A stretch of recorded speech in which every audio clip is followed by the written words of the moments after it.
asserting that he had been asleep between the hours of 1 o'clock and 6, which covered the period of the murder. Jones's sister confirmed his alibi and said as far as she knew, he never left the house. Next, police interviewed Jones' cousin, Darcy McLean, who found Crawford's body along with Jones. McLean said he was asleep in his home around the time of the murder. But since he lived alone, there was no way to corroborate it. Then Darcy gave police 2 very useful pieces of information. First, he claimed that someone had stolen an axe from his home. Second, he said that his cousin Ivan Jones behaved suspiciously on the morning of David Crawford's murder.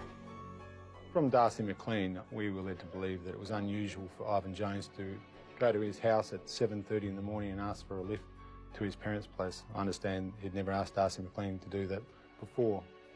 So yes, it was unusual in that respect. But Ivan Jones had an alibi. Darcy McLean didn't.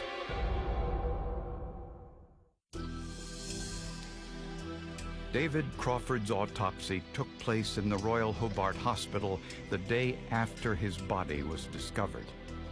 The cause of death was blunt force trauma to the head, most likely caused by an axe or similar implement.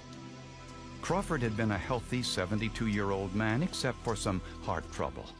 He had a condition called cardiomyopathy, which simply means that he had heart disease of unknown cause. Then Dr. Kelso made a discovery that would change the course of the investigation. He found that Crawford had a heart pacemaker implanted in his chest.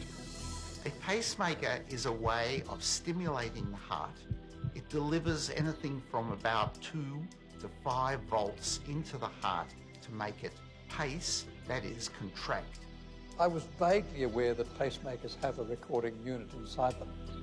If so, Crawford's pacemaker might reveal the exact time of his murder.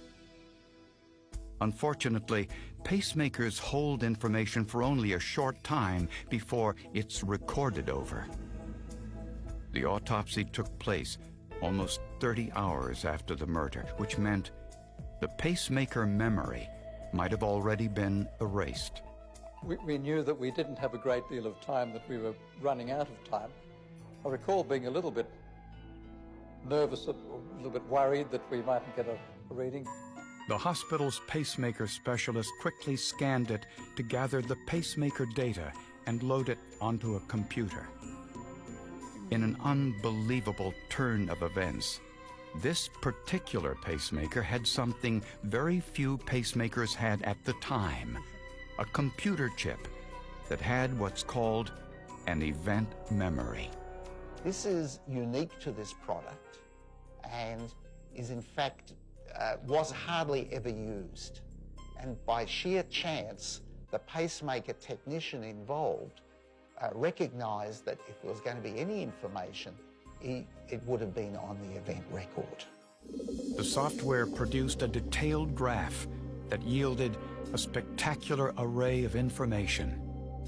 The interesting part that we could work out is that we could tell exactly when the patient awoke, when the patient went outside and was being assaulted, and finally, when the patient had died. In between that time, there was a period when the patient was unconscious and bleeding to death.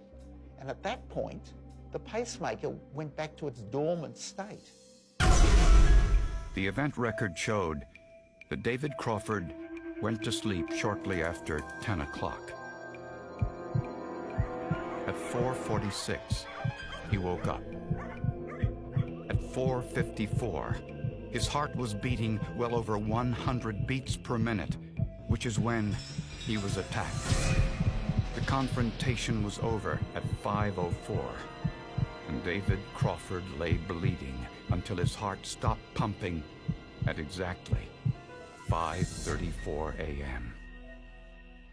Scientists retrieved this information with only hours to spare.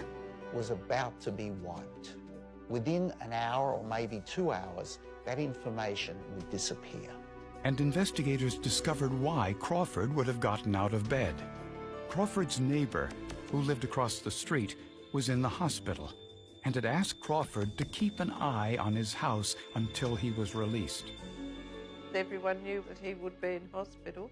The neighbour was presumed to have money in his house as well. According to his son, he was that sort of person that if